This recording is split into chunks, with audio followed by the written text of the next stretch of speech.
자, 우리 서원이가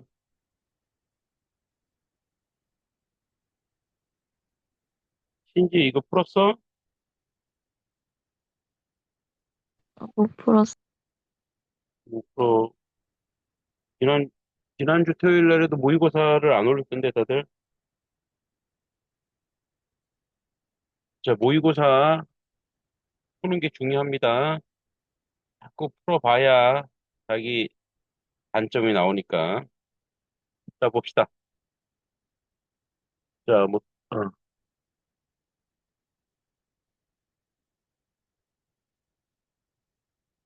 자, 봅시다. 이 자식 어떻게 된 거야? 자, 성석재 아주 목사님이 좋아하는 소설가 중에 한 명입니다. 성석재. 에, 황망근은 이렇게 말했다. 이 내용인데요. 먼저 전체 내용을 보고 그리고 줄거리를 오늘 본문을 좀 보겠습니다.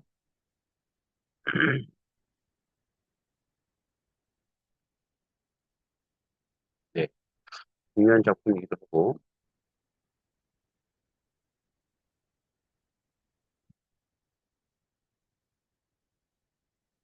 황망근은 이렇게 말했다.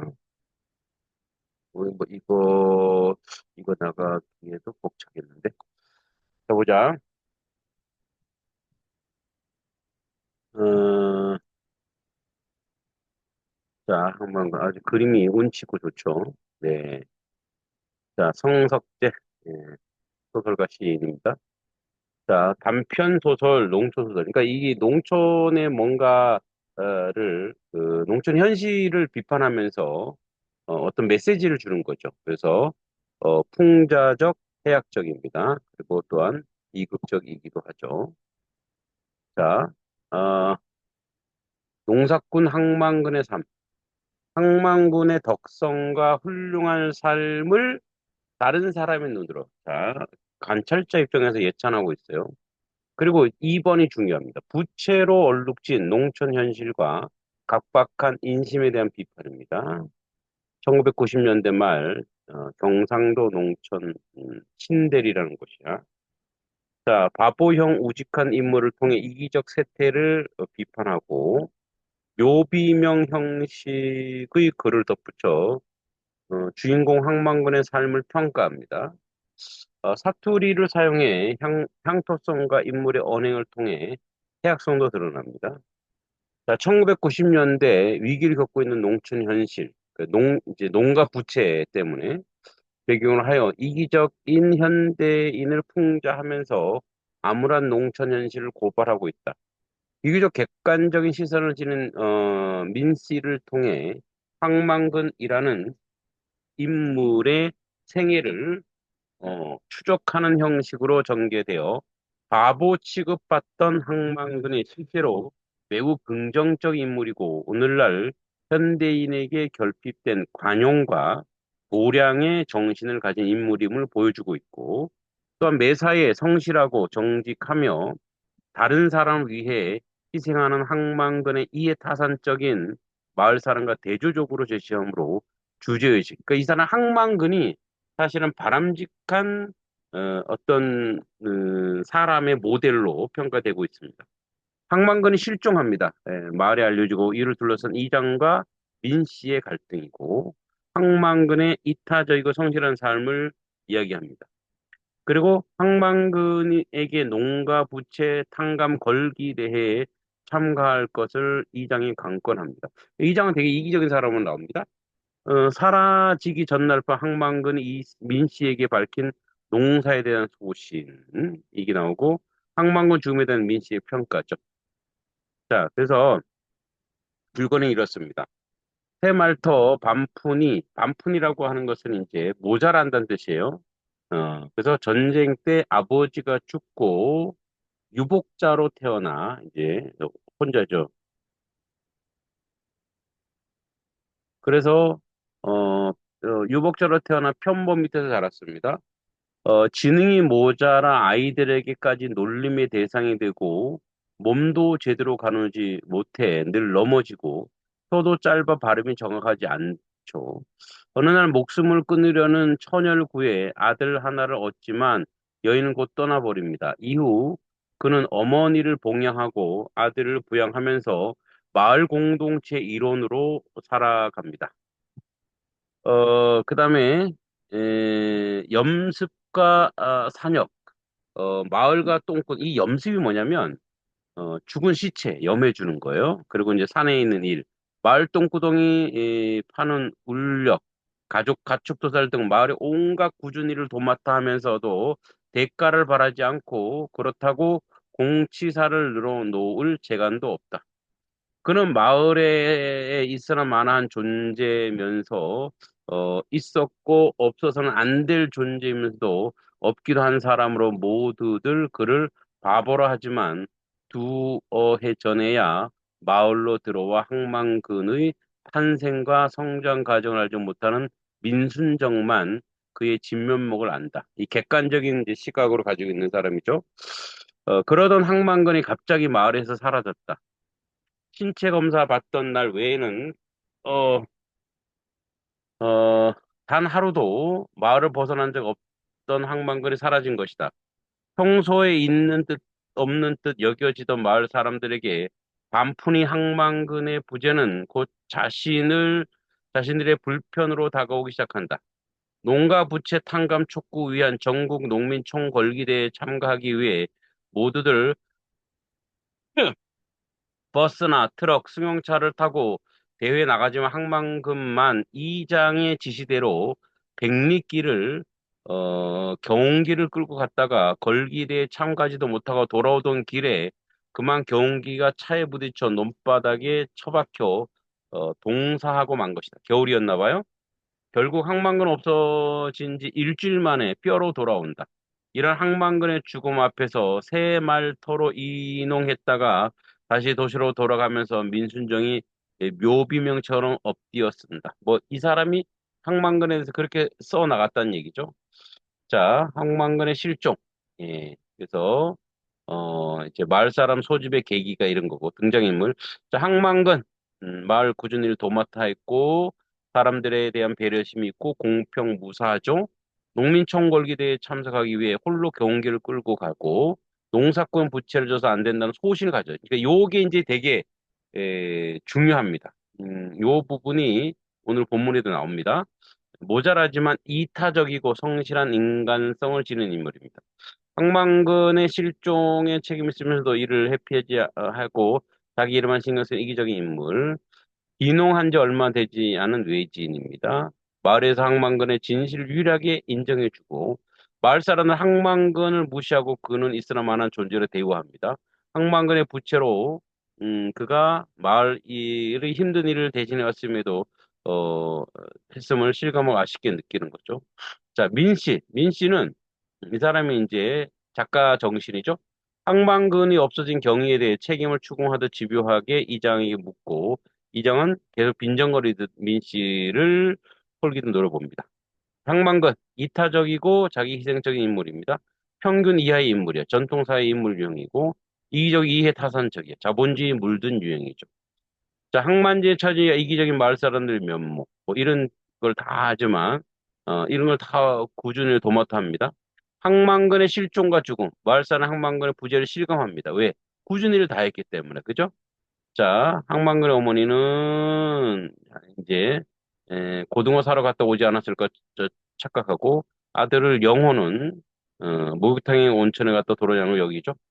인물의 태도. 이장은 뭐 이렇게 하고 황영석은 마을 뭐 해관 이렇게 일을 대는 거 불평하고 예 그래서 항만글이 달리 분멸을 나서는 공평히 나눠주지 않고 바로 여기서 뿌리죠 이런 모습이죠. 그래서 항만과 실종에 무관심한 자신의 이익만 따지는 태도죠.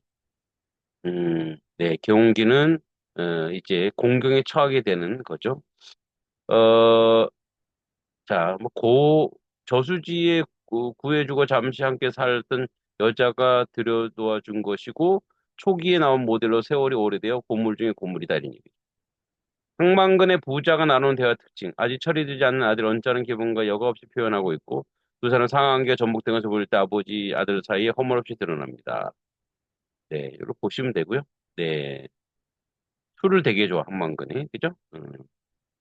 자, 이 장의 발음도 이렇게 나옵니다. 자, 그러면은 오늘 한번 본문을 보면서, 한번 신지가 이걸 아직 안 풀었기 때문에 봅시다. 자, 마을회관 앞에 항만근이 직접 심어놓은 등나무 동굴 아래 직접 짠 평상에 사람들이 모였다. 먼저 이 장의 입을 열었다. 망근인지 방근인지 그 바보 자식 하나 때문에 소유물도 못하러 가고 있기 뭐라. 무스무 발이나 되는, 그러니까 소를 20마리나 되는 소를 지금 밥을 줘야 되는데 이 망근이 때문에 이, 이 밥을 소밥을 주지 못한다라고 하는 사람보다 소가 더 중요한 거야, 그지? 그래서 그런 이기적인 그런 모습이 드러나고 있고요. 그다음에 이렇게 그죠? 그 소유물도 못하러 이게 뭐 하냐? 20마리는 소를 한꺼번에 밥 굽는 게 중요한가? 바보자식 하나 어디 가서 술 처먹고 집에 안 들어오는 게 중요한가? 썩어라. 마을에서 연장자 축에들고 가장 학시 높아 해마다 한 번씩 이런 용왕제 축을 초하는 황재석 씨가 받았다. 이 황재석 씨는 초한다는 건 뭐냐면 어 그 이제 그 이렇게 충문을 쓰는 거, 충문을 쓰고 그거를 이제 글로 쓰는 거죠. 어, 이제 초안을 잡는 사람이야. 그래도 진례 있던 사람 없어지만 필시 연유가 있는 기라. 사람이 바늘이라 모래라 기양 없어지는 게 어디 있어. 암만 그래도 우리 동네 사람 아이라. 방귀 아이다. 망귀가 역에서 나서 사는 동안 한 분도 밖에서 안 들어온 적이 없는데 말이야. 그러니까 이제 이 사람은 황재석 씨는 그래도 항만근에 대해서 이제 애정이 있는 거예요. 아이지오 어르신, 가가 군대 갔다 캔냈을 때 여운지 토끼인지 하고 밤새도록 싸우니라고 하루 안 들어왔습니다. 이제 뭐 옛날에 이런 일이 있었단 얘기죠. 용왕제에서 집사역을 하는 황동수가 우스개처럼 말을 이었다. 아침밥도 먹기도 전에 전 항만근의 아들 찾아와 항만근이 집으로 돌아오지 않았다고 하길래 얼결에 동네 사람들을 불러 모으는 역할을 하게 된 민 씨는 분위기 이상하게 돌아간다 생각하고 참견했대. 어제 걸기대 한다 하고 간 사람이 누구십니까? 항방근 씨하고 같이 간 사람은요. 걸기대 하는 동안 본 사람 없나요? 자리에 모인 대여섯 명의 황 씨들은 서로 얼굴을 마주 보더니 모두 고개를 흔들었다. 아무래도 여기가 그거 같아요. 아마 이제 종친, 황씨 집안들이 많은 것 같아. 사람이라고 몇 명이나 되나 군 전체 사람 모두 모았다 해도 몇 백명이 안 될라나 말라나 한데 반그이는 돼지고기 반금만 해서 그런지 안 보이도 카랑께 이제 이름을 희화화해서 놀리는 거예요. 이장은 계속해서 빈정거리듯 말을 이었다. 민 씨는 이장이 걸기대회 전날 항만군을 따라 불러 무슨 말을 건네던 것을 기억해냈다. 그젯밤에 내일 걸기대 한다고 사람들 모였을 때 이장님이 항만근 씨에게 뭐라고 하셨죠? 모임 끝난 뒤에 이장은 민씨 흙이 든 노려보았다. 찔리는 거예요. 왜 농민 보고 농민 걸기대에 꼭 나오라 했는데 뭐가 잘못됐나? 민씨는 자신도 모르게 따지는 어조가 되었다. 군 전체가 모두 모여도 몇 명 안 되었다면서요. 그런 자리에 항만근 씨 꼭 가야 합니까? 아니, 항만근 씨만 가야 할 이유라도 있습니까? 따로 항만근 씨한테 부탁할 정도로 이 사람이 뭐라 카라키나 이장이 동민한테 농가 부채 탕감 촉구 전국 농민 총궐기대회가 있다. 꼭 참석해서 우리 입장을 밝히자는 하는데 뭐가 잘못됐단 말이라? 잘못이라는 게 아니고요. 다른 사람들이 다 돌아왔는데 왜 항만근 씨만 못 오고 있냐 하는 겁니다. 내가 하나 읍에 가보이 장날이라고 보나마나 어디서 술 처먹고 주질러 앉았을 끼라 백리길 경운기 끌고 갔으면 시간도 많이 걸릴 끼고 다른 사람들의 말이 없었고 민 씨와 이장만 공을 주고받는 꼴이 되어버렸다. 글쎄 그 자리 꼭 항만근 씨만 경운기를 끌고 갔어야 했느냐 말입니다. 그것도 고장난 경운기를. 강운기를 끌고 오라는 게 내 말이라? 투쟁 방침이 그렇다 카이. 이제 경운기를 끌고 갈 사람이 없는 거야. 거기를 100km, 50km. 50km가 넘는 그런 데를 누가 경운기를 끌고 가겠어요? 천천히. 그리고 고장난 경운기를. 그러니까 항만근 씨는 또 이장이 얘기하니까 순박하니까 그걸 또 말을 고지 들은 거죠. 예. 그래서 경운기를 끌고 오라 내가 말이라 해서 이러면서 이제 자기가 혹시 이제 그렇게 부탁한 것이 또 이제 걸려죠. 걸리니까 어떻게 또 남에게 핑계를 대는 거죠. 중략. 정날 밤 분명 꿈은 아니었다. 민 씨는 항만근의 말을 이렇게 들었다. 농사꾼은 빚 지면 안 된다 카이. 한 번 빚을 지면 그 빚 갚느라고 무리하게 일을 벌인다. 동네 곳곳에 텅 빈 우사, 마른 똥만 뒹구는 축사, 자초만 무성한 비닐하우스를 보라. 농어민 복지, 소득 향상, 생활 개선 다 좋다. 그걸 제 돈으로 해야 한다. 제 돈으로 하지 않으면 그건 노름이나 다를 바 없다. 빚을 지면 망근산의 눈덩이, 처마의 고드름처럼 자꾸 커진다. 자, 이게 이제 항만근이 가기 전날 밤 민 씨에게 한 말이에요. 아주 바른 소리를 잘하죠. A.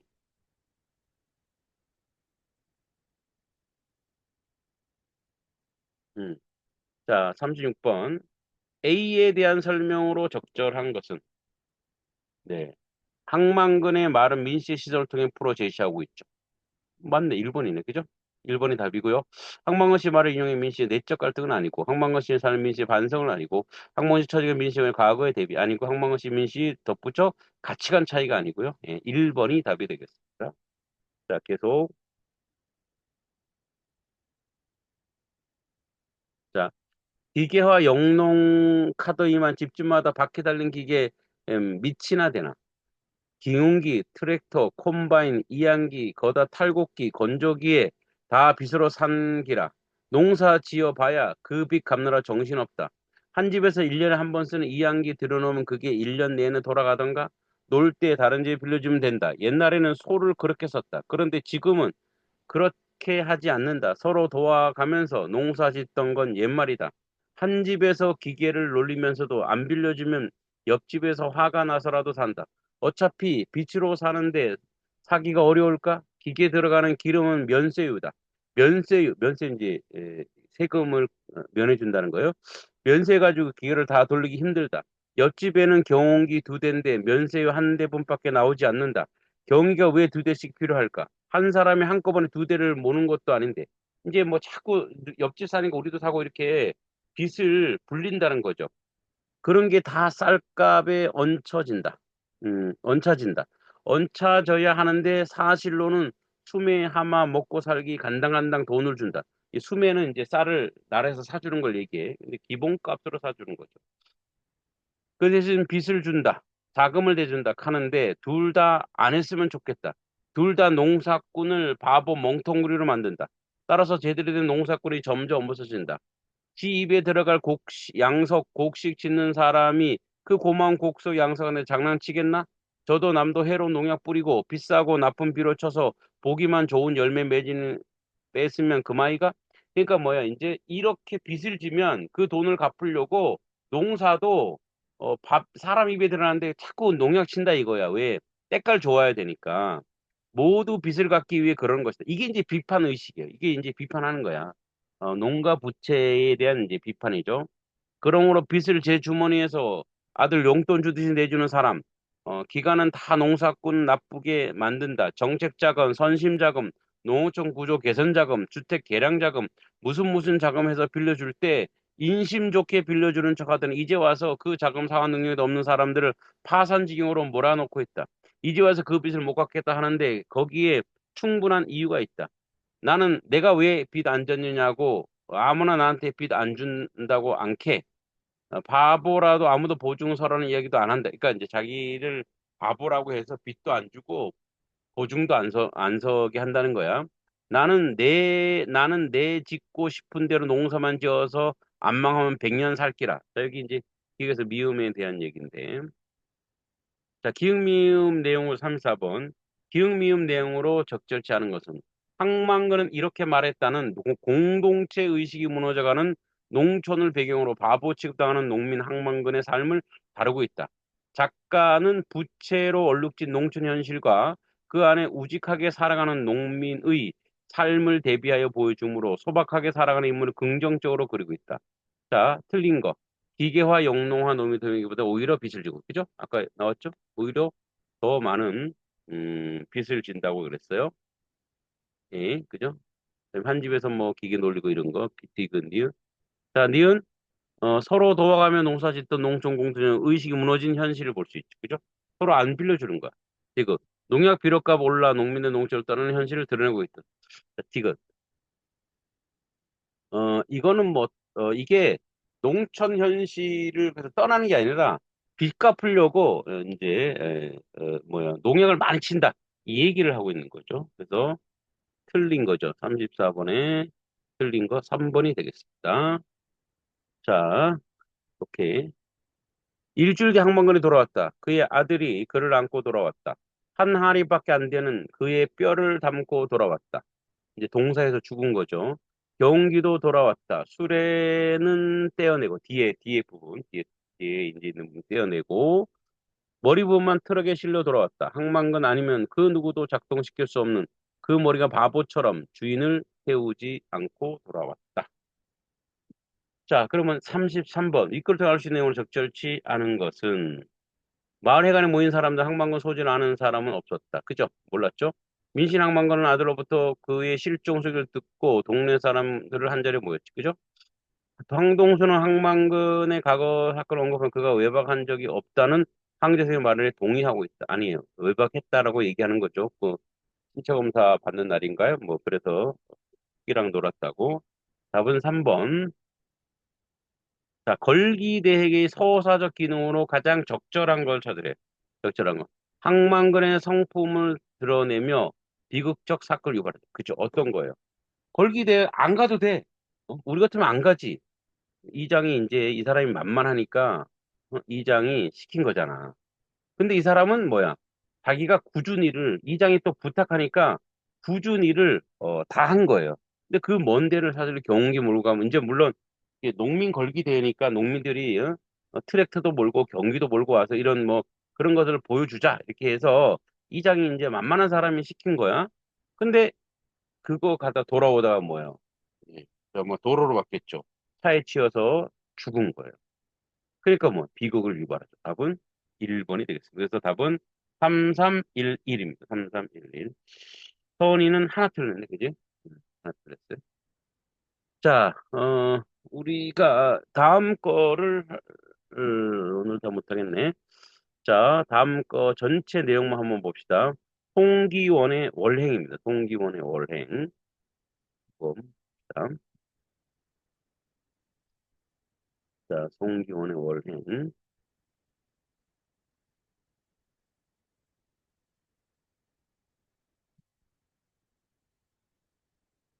자, 월행.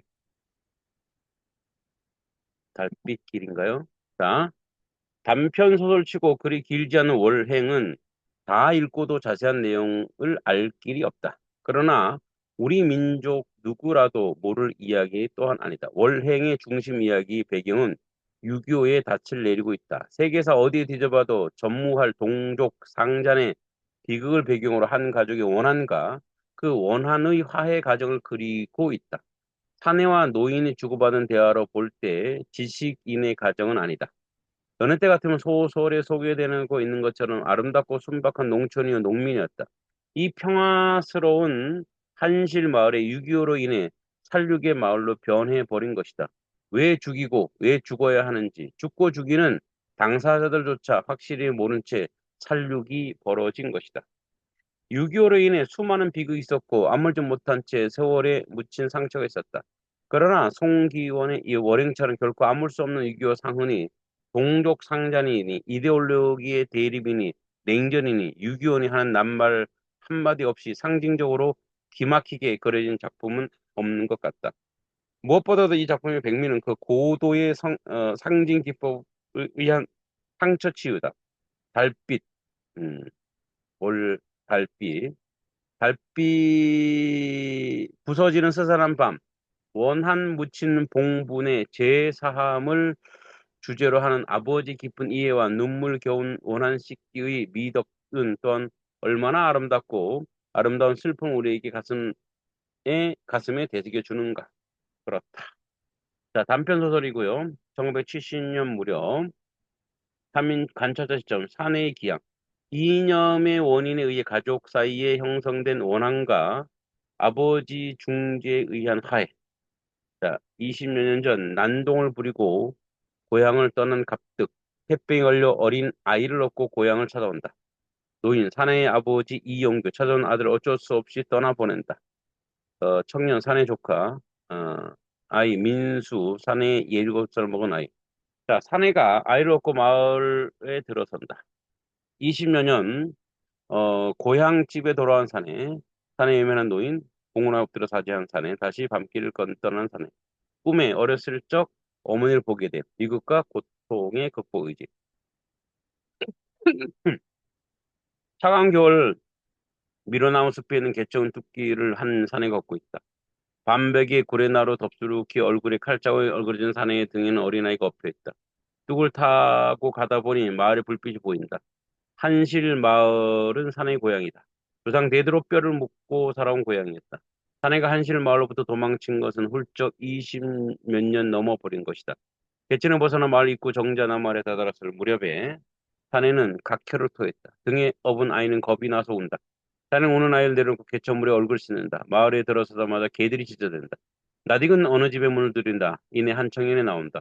사내는 이용규라는 사람을 찾는 사이 그에 해당하는 노인이 나온다. 사내의 아버지다. 사내는 노인에게 달려들어 문안 올리지만 노인은 대뜸 모른 채 한다. 자신의 아들 갑득이는 동난테 죽었다며 방 안을 들어가 버린다. 상황에 파악된 청년이 사내와 어린 아이를 자신의 방으로 들인다. 청년과 사내는 조카와 백부 사이다. 그간 사정에 뭐 인사말처럼 주고받는다. 노인이 다시 나와 사내를 자신의 방으로 들인다. 노인은 청년에게 손자 며느리를 깨워 요깃거리를 준비하라고 한다. 사내는 어린아이에게 할아버지라며 인사를 올리게 한다. 노인은 어린아이는 누구냐고 묻자 사내는 내력을 구한다. 사내는 노인과 지난날 이야기를 주고받는 사이에 아이는 골아떨어진다. 손주 며느리가 밥상으로 들어오자 노인은 사내에게 밥을 먹고 갈 때가 있다고 한다. 노인과 노인과 사내가 방문을 나서다 청년에 따라 나서려 한다. 노인은 청년을 물리치고 한실 골짜기로 접어들었다. 노인과 사내는 앞서거니 뒤서거니 민둥산 넘어 봉분이 모인 골짜기에 다다랐다. 이제 밤에 간 거예요, 그죠? 그러니까 월행인 것 같아. 달빛에 걷는 거, 월행. 노인은 사내에게 네 놈 때문에 생긴 원혼들이라며 사죄하라고 말한다. 사내가 봉분 하나하나 절을 올릴 때마다 노인은 누구라며 말해준다. 그때마다 사내 눈앞에 그들의 모습이 떠오른다. 마침내 사내는 아내의 무덤에 다다르자 사내 눈가에 눈물이 맺힌다. 노인은 흐느적거리며 사내를 채간하며 마지막 봉분을 안내한다. 마지막 봉분은 사내의 것이었다. 난리가 난 뒤 원혼을 달래면서 사내의 무덤도 함께 만들었다. 사내는 이미 사망신까지 된 죽은 사람 같았다. 사내가 기침을 하며 피를 토했다. 노인은 두루마기에 찢어주며 당장 이것을 떠나라고 한다. 아이는 맡아줄 테니 죽더라도 고향에 있는 곳에 죽으라고 한다. 사내는 할 말을 미처 다 하지 못하고 노인에게 절을 하고 왔던 길로 되돌아간다. 사내의 모습에 보이지 않게 되자 노인은 선자리의 나무 토막처럼 푹 쓰러진다. 그 얼마나 가슴이 아프겠어요, 그죠? 예, 그래서 아마 그 어떤 원한이 있었던 것 같아요. 그죠? 예, 예. 아마 20년 전, 이 사람이 뭐 이념 때문에 그랬는지, 그렇게 죄를 짓고 많은 사람이 이 사람 때문에 죽었나 봐. 그 죽음 뒤로 이제, 뭐랄까요. 이 사람이 이제 회개하려고, 사죄하려고 이렇게 온 것 같아요. 자, 요거는, 우리가, 금요일 날 풀고요. 오늘 내가 비문학을 내줄 테니까 비문학 두 지문 그거 풀어 놓으시기 바랍니다. 자, 우리 그 시온이는 뭐, 걔는 축구를 체육 교육학과 가나 봐. 그래서 화요일 날에는 축구를 해서 금토만 같이 할 것 같아. 자, 오늘 수고했고, 신지선이 숙제, 어, 가급적 하세요. 자꾸 해야 돼. 하기를 바라고. 자, 여기까지 하고, 금요일에 봅시다. 안녕. 안녕히 계세요. 감사합니다.